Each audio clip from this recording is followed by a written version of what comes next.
하나님 말씀을 보겠습니다. 신약성경 고린도전서 10장 1절부터 13절까지 말씀입니다. 신약성경 274쪽입니다. 고린도전서 10장 1절부터 13절까지 말씀입니다. 한 절씩 저와 여러분 교독하겠습니다. 형제들아, 나는 너희가 알지 못하기를 원하지 아니하노니 우리 조상들이 다 구름 아래에 있고 바다 가운데로 지나며 다 같은 신령한 음식을 먹으며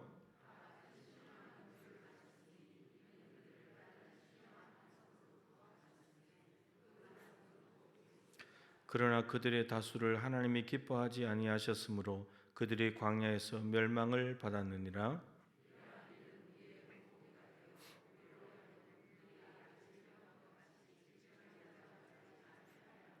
그들 가운데 어떤 사람들과 같이 너희는 우상 숭배하는 자가 되지 말라. 기록된 바 백성이 앉아서 먹고 마시며 일어나서 뛰논다 함과 같으니라.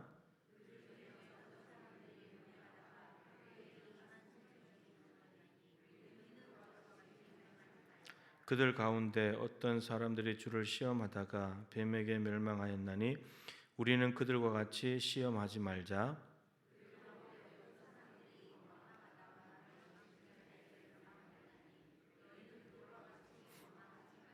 그들에게 일어난 이런 본보기가 되고 또한 말세를 만난 우리를 깨우치기 위하여 기록되었느니라.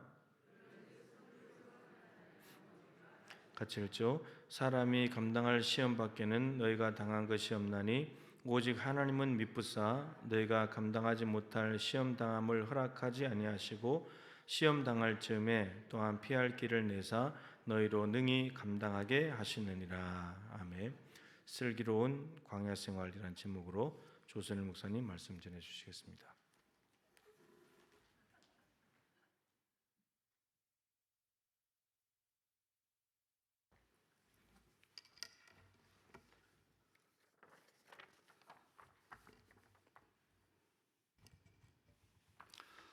할렐루야.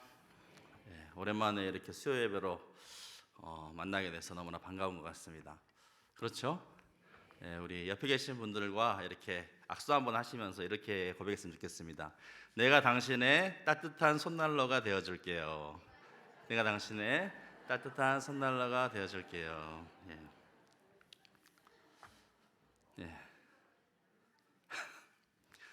손이 차신 분들은 호주머니에 넣었다가 나중에 하시기 바랍니다.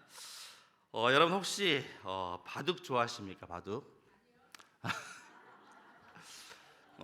저는 상당히 제가 바둑을 즐겨하는데 제가 좋아하는 바둑은 바로 일명 알까기입니다. 사실 저는 알까기만 즐길 뿐 바둑을 전혀 들 줄 모르는데요. 사람들이 흔히 말하길 이 바둑은 인생의 축소판이다 이런 말들을 하곤 하죠. 바둑을 이 한 수 한 수 두는 것과 또 세상을 하루하루 살아가는 것이 엄청난 비슷한 점들이 많기 때문에 그렇게 표현합니다. 그런데 바둑 기사들은 종종 둘이 아니라 혼자서도 바둑을 둔다고 해요. 아니 어떻게 혼자서 바둑을 둘 수 있나 이렇게 이제 의구심을 가질 수가 있는데 주로 복기를 한다는 거예요. 복기가 뭐냐면 이 바둑을 둔 경과를 다시 검토하기 위해서 처음부터 다시 그 순서대로 한 돌 한 돌씩 놓는 것, 이게 이제 복기라는 거예요. 그래서 복기는 대부분 이 승리와 패배를 다시 분석해서 다음 승부 때 이제 밑거름으로 삼기 위해서 하는 것인데 보통 한 번의 승부에 드는 돌수가 평균 400개라고 합니다. 여러분 400개. 그런데 놀라운 일이 뭐냐면 이 바둑 기사들은 이 400번의 이 바둑을 놓는 착점을 다 기억하고 있다는 거예요.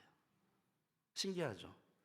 첫 돌부터 끝날 때까지 그 모든 돌들을 400개가 되는데 다 기억하고 있다는 것입니다. 우리가 잘 아는 이 알파고와 대결을 벌였던 이세돌 구단은 이 복귀하는 습관의 중요성에 대해서 이렇게 말했습니다. 승패가 갈렸다고 바둑이 다 끝난 게 아니죠. 승패보다 더 중요한 복귀가 남아있어요. 뭘 잘못했고 뭘 배울 수 있는지를 돌아보는 것은 바둑이나 인생의 실력을 늘리는데 중요해요. 이렇게 말했다는 거예요. 즉 복귀를 통해서 한층 더 성장할 수 있다는 것입니다. 진 게임이라 할지라도 그것을 다시 복귀해 봄으로써 자기의 실패의 패착이 어디에 있는지 정확히 원인을 분석하고 한 걸음 더 나아가고 성장할 수 있는 발판이 된다는 것이죠. 그렇다면 여러분, 이렇게 작은 네모난 바둑판에서 벌어지는 승패조차도 하나하나씩 복귀해서 이 성장의 발판으로 삼는다고 한다면 하물며 우리가 살아가는 삶도 여러분 한 번씩 복귀해 볼 필요가 있지 않겠습니까? 그런 의미에서 오늘 본문의 말씀은 여러 가지 정말 문제가 많았던 이 고린도 교회에 주는 사도 바울의 교훈으로서 특별히 출애굽한 이스라엘 백성들의 삶의 모습을 다시 복귀함으로써 그들의 죄악을 타산지석으로 삼아서 다시는 그와 같은 죄에 빠지지 않도록 경계하고 있는 본문입니다. 이는 또한 오늘날 말세를 만난 우리를 깨우치기 위하여 기록된 것이라고 또 말씀하십니다. 여러분, 이스라엘의 과거 역사는 단순히 과거지사로 끝나지 않습니다. 그것은 바울 시대 당시를 살아가는 이 고린도 교회 교인들에게도 그대로 적용되는데, 이 고린도 교인들은 우상 숭배를 하거나 또 간음을 하거나 하나님을 시험하거나 원망하거나 불평한다고 해도 자기들은 이미 세례를 받았고 또 그 성만찬에 참여하고 있기 때문에 자신들은 아무런 심판도 받지 않을 것이다, 이렇게 생각했다는 것입니다. 이런 죄악을 지고 있지만 내가 세례받은 사람이기 때문에, 내가 성만찬에 참여하기 때문에 아무 문제될 것이 없다라고 생각했다는 거예요. 하지만 이스라엘 백성들이 홍해를 건너는 이 세례로 표현했죠. 또 만나와 이 반석의 물을 마시는 이 놀라운 신령한 은혜를 누렸음에도 불구하고 그들의 결과가 어떻게 됐습니까? 이런 놀라운 은혜를 체험했음에도 불구하고 그들이 광야에서 멸망했다는 사실, 그 죄악으로 말미암아 불순종으로 말미암아 광야 가운데 멸망했다는 사실, 이것은 세례와 성만찬 등 고린도 교회인들의 그 모든 성례전적인 행위 역시 그들의 구원을 보장해 줄 수 없다는 사실을 거울처럼 다시 그들에게 보여주고 있는 것입니다. 그래서 오늘 본문에 나오는 이 출애굽한 이스라엘 백성들의 이 광야 생활을 통하여서 정말 오늘날 광야 같은 인생길을 걸어가는 우리 믿음의 성도로서 슬기로운 광야 생활에 대해서, 어떤 것이 슬기로운 광야 생활인가, 이 땅을 살아가면서 슬기로운 신앙의 삶이 과연 어떤 것인지 함께 여러분과 나누길 원합니다. 여러 가지 교훈을 찾아볼 수 있겠지만 이 시간엔 꼭 기억해야 할 세 가지만 집중해서 나누고자 합니다. 첫 번째는 광야 길의 의미에 관한 것입니다. 광야 길의 의미, 광야 길을 걸어가는 의미가 무엇인가, 왜 광야 길을 걷는 것인가. 여러분, 이스라엘 백성들이 광야를 지나면서 실패하게 된, 멸망하게 된 가장 중요한 원인이 무엇입니까? 왜 멸망했습니까? 자신들이 왜 광야 길을 걷고 있는지를 망각한 것입니다. 하나님께서는 430년간 애굽에서 노예로 살아가는 그 이스라엘 백성들을 불쌍히 여겨서 출애굽시키시고 젖과 꿀이 흐르는 약속의 땅인 가나안 땅으로 인도하셨건만 이스라엘 백성들은 이 의미를 온전히 깨닫지 못했습니다. 바로 이해하지 못했다는 것입니다. 그것이 얼마나 놀라운 신분의 변화인지, 애굽의 노예에서 이제 하나님의 자녀, 하나님의 백성이 되는 이 놀라운 변화가 얼마나 큰 의미를 함축하고 있는지 그들은 제대로 깨닫지 못했다는 것입니다. 이전과는 비교할 수 없는 얼마나 복된 삶인지를 그들은 제대로 알지 못했다는 것입니다. 그러기에 광야 생활 가운데 조금만 어려움이 찾아와도 불평하고 원망했던 것입니다. 물론 광야 생활 가운데 이 생존하는 것, 이것은 너무나 필수적이고 중요한 요소였지만 이스라엘 백성들은 오로지 이 생존에 필요한 먹고 마실 것, 입을 것에만 치중하다가 늘 무엇을 먹을까 마실까 이런 것만 고민하다가 정작 중요한 하나님은 놓쳐버렸다는 것입니다. 오히려 노예에서 해방시켜 주시고 젖과 꿀이 흐르는 가나안 땅을 약속하신 하나님을 향하여 감사하기보다는 오히려 끊임없이 불평하고 원망을 늘어놓았습니다. 물론 광야를 지나는 동안 예상치 못했던 어려움을 겪을 때도 있고, 또 때때로 마실 물이 없어서 목이 타는 갈증을 느낄 때도 있고, 또 굶주릴 때도 있었습니다. 그래서 도망치고 싶을 때도 있었습니다. 그런데 여러분, 하나님께서 이스라엘 백성들에게 이 광야를 걷게 하신 이유는 그러한 고통을 주시기 위함이 아니라, 그러한 고통을 주시는 데 목적이 있는 것이 아니라, 그 광야의 여정을 통하여서 하나님 자신이 과연 어떤 분이신지를 알게 하는 것이었습니다. 그 고통의 시간들, 그 광야의 여정을 통하여서 하나님이 어떤 분이신지를 제대로 알고 깨닫게 되는 것, 이것이 하나님이 원하시는 것이었습니다. 그래서 고통의 순간마다 하나님은 그들을 외면하지 아니하시고 구원의 손길을 보이사 당신의 신실하심과 당신이 진정한 구원자 되심을 그들이 알기를 원하셨다는 것입니다. 그래서 신명기 8장 2절에 내 하나님 여호와께서 이 40년 동안에 너로 광야의 길을 걷게 하신 것을 기억하라. 이는 너를 낮추시며 너를 시험하사 내 마음이 어떠한지 그 명령을 지키는지 아니 지키는지 알려 하심이라 라고 말씀하십니다. 사랑하는 성도 여러분, 우리도 마찬가지입니다.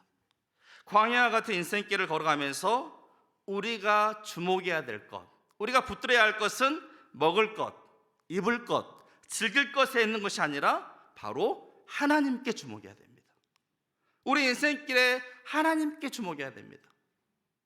하나님이 어떤 분이신지를 제대로 깨닫는 것이 가장 중요한 일입니다.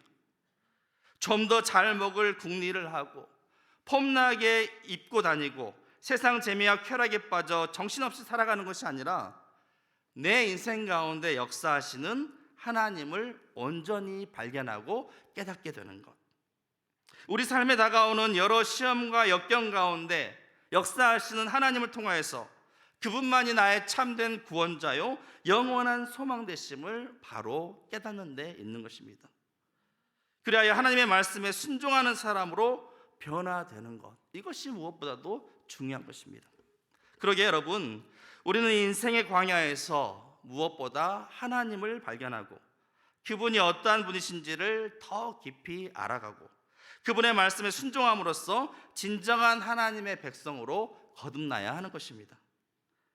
죄의 노예에서 이제는 하나님께서 택하신 거룩한 백성으로 거듭나야 하는 것입니다. 그것이 곧 광야길을 걸어가는 이유와 목적이며, 그리할 때 우리는 인생의 광야길의 끝에서 영원한 생명을 맛보게 되는 것입니다. 여러분, 이 사실을 결코 잊지 마시고 광야 같은 인생의 여정 가운데서도 결코 하나님을 놓치지 마시기 바랍니다. 다음으로 두 번째는, 그렇다면 이 광야와 같은 인생길을 어떻게 걸어가야 되느냐, 우리 인생길을 어떻게 걸어가야 하느냐입니다. 여러분도 대충 잘 아시겠지만 이스라엘 백성들이 광야길을 걷는 동안 주로 보인 반응이 무엇입니까? 끊임없이 원망하고 불평하는 일 아니겠습니까? 광야길을 걸어가는데 하나님 백성으로 택함 받아서 이제 노예가 아니라 하나님 백성으로 신분의 변화를 겪는 그 놀라운 길임에도 불구하고 그들이 끊임없이 원망하고 불평했다는 것입니다. 대다수 백성들은 눈앞에 어려움이 닥칠 때 하나님을 향하여서 불평하고 원망하기에 바빴습니다. 그런데 여러분, 이스라엘 백성 모두가 다 그렇지는 않았습니다. 정말 소수이긴 했지만 그들은 어려운 상황과 환경 가운데서도 불평과 원망이 아니라 하나님의 은혜를 기억했다는 것입니다. 신실하신 하나님의 약속의 말씀을 그들은 붙들었습니다.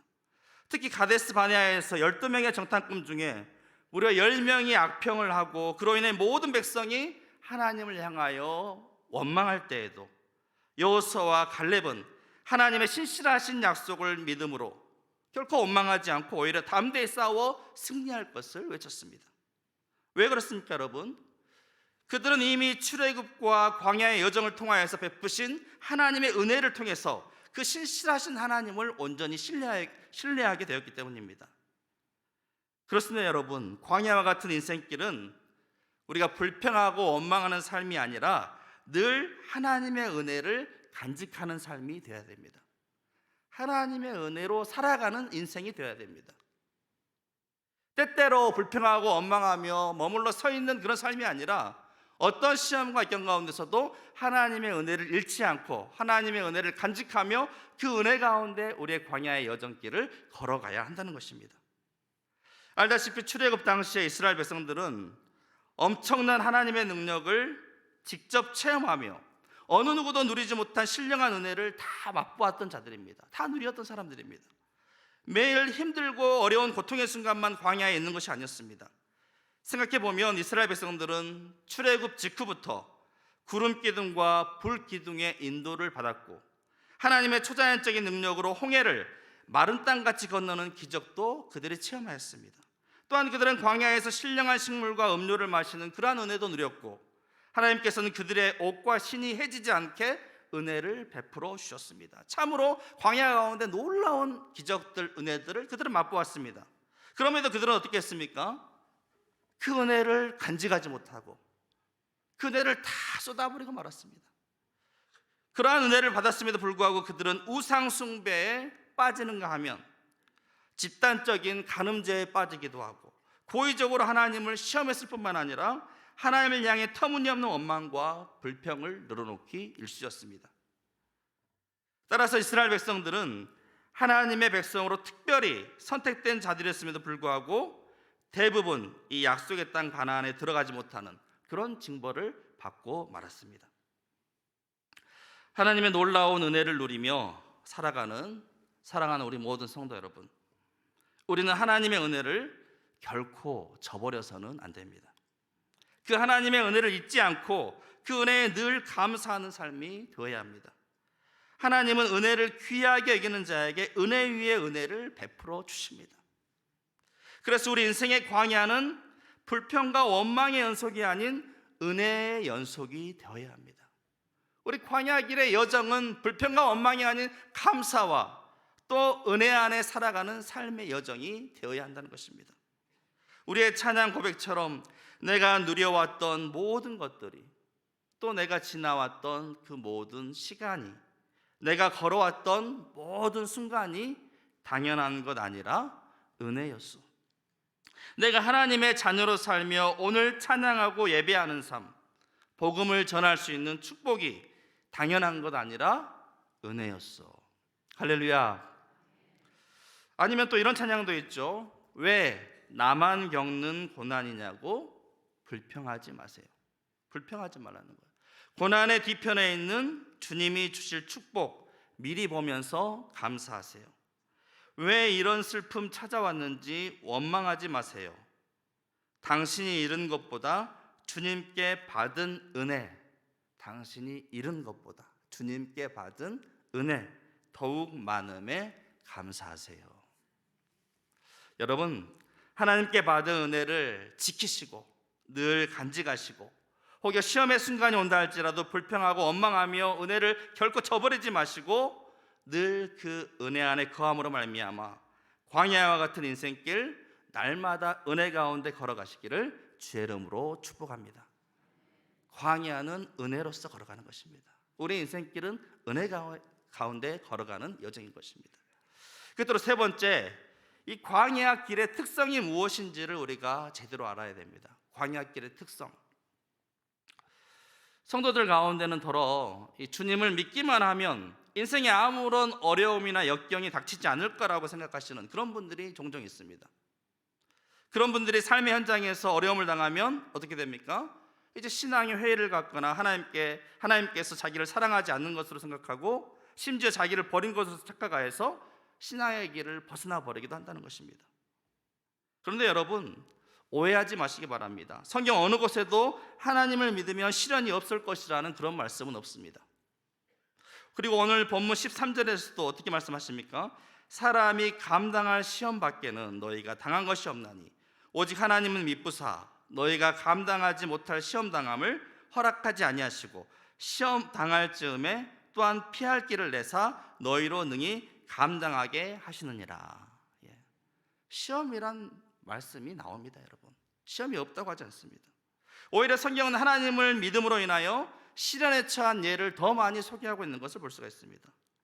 이 세상에서 여러분 신앙을 가졌던 사람 중에 단 한 사람도 시험을 받지 않은 자가 없습니다. 아브라함은 어떻습니까? 백세 얻은 이삭을 번제물로 드리라는 시험이 있었고, 요셉은 노예로 팔리고 감옥에 갇히기도 하였고, 다윗도 사울의 부당한 시기심으로 인해서 큰 역경 가운데 빠졌습니다. 심지어 예수님마저도 40일간의 금식 후에 사단의 시험을 받으셨다는 것이죠. 그리고 성경에서 가장 많은 시험을 받은 사람이 있다면 그 사람은 아마 욥일 것입니다. 욥이 여러분 어떤 시험 받으셨는지 가히 상상하기조차 힘든 시험 아니겠습니까? 그가 받은 시험은 우리의 상상을 뛰어넘습니다. 자신의 재산을 다 잃고, 또 사랑하던 10명의 자식이 하루아침에 다 죽어버리고, 자신의 몸에는 악창이 나고, 그것을 또 보면서 아내가 위로하기는커녕 저주를 퍼부으며, 친구들이 찾아와서 위로하기는커녕 죄인이라고 정죄하며 몰아세웠지 않습니까? 사람이 보기에 정말 지나칠 정도의 시험이었습니다. 그러나 하나님께서는 욥이 그 시험을 감당할 것을 아셨습니다. 욥의 이 정직함과 하나님을 경외함과 이 악을 멀리함을 아셨기에 그런 어려운 시험을 또 욥에게 허락하신 것이죠. 그런데 안타까운 일은 많은 믿음의 성도들이 이 광야의 길을 걸어가면서 무조건 안전하기만을 바란다는 것입니다. 안전하기만을 바란다. 하지만 광야와 같은 인생길은 시험이 없는 안전한 생활이 아니라 오히려 이 시험을 통하여서 성숙함으로 나아가는 길이 바로 광야의 길입니다, 여러분. 시험이 없는 안전한 길이 아니라 이 시험을 통하여서 오히려 성숙함의 길로 나아가는 것, 이게 여러분 광야길의 여정의 특징이라는 것입니다. 그래서 베드로전서 4장 12절과 13절에 사랑하는 자들아, 너희를 시련하려고 오는 불시험을 이상한 일 당하는 것 같이 이상히 여기지 말고, 이상한 게 아니라는 거예요. 시험이 오는 게 오직 너희가 그리스도의 고난에 참여하는 것으로 즐거워하라. 그리스도의 고난에 참여하는 것으로 즐거워하라. 이는 그의 영광을 나타내실 때 너희로 즐거워하고 기뻐하게 하려 함이라 라고 말씀하셨습니다. 어제로서 21일간 이 다니엘 기도회가 다 끝났는데요, 이번에도 많은 강사님들이 나왔는데 여러분, 그 강사분들 한 분 한 분을 다시 한번 생각해 보십시오. 어떤 사람들이었습니까? 정말 믿음이 좋아서 만사 형통하고 아무런 시험도 없고 아무런 어려움도 없고 정말 안전하고 평탄한 삶만을 누린 그런 사람들이었습니까? 여러분 보기에도 어떤 사람들이었습니까? 단 한 사람도 문제, 어려움이 없었던, 시험이 없었던 그런 사람들이 없었습니다. 오히려 그 시험을 통하여서 믿음으로 극복해낸, 그로 말미암아 믿음이 성숙하게 된 그런 모습들을 우리가 다 볼 수 있지 않았습니까? 아니, 보통 사람들보다도 훨씬 더 큰 어려움을 당한 분들이 대다수였습니다. 그런데 하나같이 공통점은 그 어려운 시험을 겪은 후에 훨씬 더 성숙한 신앙으로 자라나게 되었다는 것입니다. 그래서 그 시험을 만나서 불평하고 원망하는 것으로 끝나는 것이 아니라 오히려 그 시험을 만나서 오히려 신앙이 성숙하게 되고, 그로 말미암아 살아계신 하나님을 체험하게 되고 감사와 찬양과 영광을 올려드리는 그런 모습을 우리가 다 계속해서 보지 않았습니까? 그것이 바로 그분들의 하나 같은 공통된 간증의 고백이었습니다. 그 다니엘 기도를 보면서 여러분 어떤 생각을 하실지 모르겠지만 저도 제 자신의 삶을 다시 한번 돌아보게 되었습니다. 그럴 일이 있을지 없을지 모르겠지만 나중에 내가 다니엘 기도에 나아가서 이렇게 간증을 하게 된다면 나는 어떤 삶을 간증할 것인가, 이렇게 생각해 봤더니 저조차도 그분들과 똑같더라고요. 지금에 와서 내가 간증할 것이 있다면 예수님을 믿음으로 막 형통하게 되고 잘 나가고 막 돈도 많이 벌고 이런 게 아니라 큰 시험 가운데 정말 어려워서 죽을 지경에 있었는데 그때 살아계신 하나님, 역사하신 하나님, 나를 통하여서 그 모든 역경을 이길 수 있도록 힘주시고 능력 주신 그 하나님, 그로 말미암아 그 시간들을 통하여서 내 믿음이 오히려 성숙해 되는 그 일들을 간증하지 않겠나. 제 삶을 돌아보니 정말 역시나 마찬가지였습니다. 힘들고 어려운 시간들, 물론 그때는 그것으로 인해서 불평하고 원망하고 왜 하나님이 나처럼 정말 열심히 산다고 하는 그런 사람에게, 잘 믿는다고 하는 사람에게 왜 이런 고난과 어려움을 주시나 라고 생각이 들었는데 하나님이 사랑하시니까 그걸 주시는 거예요. 왜? 더 큰 신앙으로, 더 성숙한 신앙으로, 또 하나님의 살아계심을 체험하게 하기 위해서 제게 그런 시험을 주신 거였다라는 사실을 다시 한번 돌아보게 됐습니다. 이제 말씀을 정리하고자 합니다. 광야와 같은 우리의 인생의 여정에서 여러분 꼭 기억해야 할 세 가지. 첫째, 우리의 인생길을 통해서 누구를 발견해야 된다? 예? 하나님을 발견해야 된다. 무엇을 먹을까 마실까 입을까가 아니라 정말 중요한 하나님을 만나고 하나님을 발견해야 된다. 그분의 뜻을 발견해야 된다는 것. 둘째, 우리의 인생길을 불평과 원망이 아니라 은혜 가운데 걸어가야 된다. 날마다 은혜 가운데 걸어야 된다. 끝으로 셋째, 우리의 인생길의 시험을 통해서 불평 원망이 아니라 우리의 신앙이 더욱더 성숙해져 가야 한다는 사실입니다. 오늘 본문의 이스라엘 백성들은 어쩌면 우리가 절대로 본받지 말아야 할, 오히려 경계로 삼아야 할 타산지석이라 할 수 있습니다.